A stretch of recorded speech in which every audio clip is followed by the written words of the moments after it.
দুই বন্ধুর মধ্যে মাত্র 500 টাকা লেনদেন নিয়ে বিরোধী রাজধানীর তুরাগে হত্যা করা হয় শুভকে।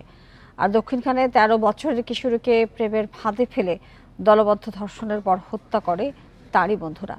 এছাড়া বিমানবন্দর এলাকায় ইতালীয় নাগরিকের ছিনতাইয়ের ঘটনায় দুজনকে গ্রেপ্তার করেছে পুলিশ।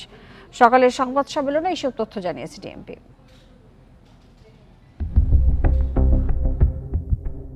29 জানুয়ারি বিকেলে তুরাগের রানাভোলা সিরাজ মার্কেটের সামনে ফারদিন শারিয়ার শুভকে ছুরিকাঘাত করে পালিয়ে যায় রিয়াজ। ঘটনাস্থলে মারা যায় শুভ।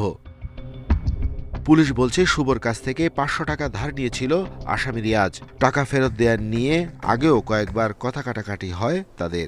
ঘটনার দিন সাথে থাকা ছুরি দিয়ে শুভকে আঘাত করে রিয়াজ। মোবাইল ব্যাংকিং পেশায় জড়িত রিয়াজ ঘটনার পরই লক্ষ্মীপুরে পালিয়ে যান। লক্ষ্মীপুরের রামগঞ্জের কেথুরি বাজারে জমির দালালের ছদ্মবেশ ধরে তাকে গ্রেফতার করে পুলিশ। যে টেকনোলজিক্যাল কৌশল সেগুলো ব্যবহার করার সুযোগ ছিল না। আমরা আসলে খুব ট্রেডিশনাল উপায়েই তাকে খুঁজে বের করি। এই জন্য আমরা গতকালই তাকে লক্ষ্মীপুর জেলা থেকে তাকে অ্যারেস্ট করা হয়। এদিকে দক্ষিণখানে 13 বছরের কিশোরীকে ঘুরতে যাওয়ার কথা বলে মহাখালীর একটি বাসায় নিয়ে যায় 5 বন্ধু। দলবদ্ধ ধর্ষণের পর ওই কিশোরীকে শ্বাসরোধ করে হত্যা করে তারা। বস্তাবন্দি মরদেহ ফেলে দেওয়া হয় হাতির ঝিলের রাস্তার ঢালে।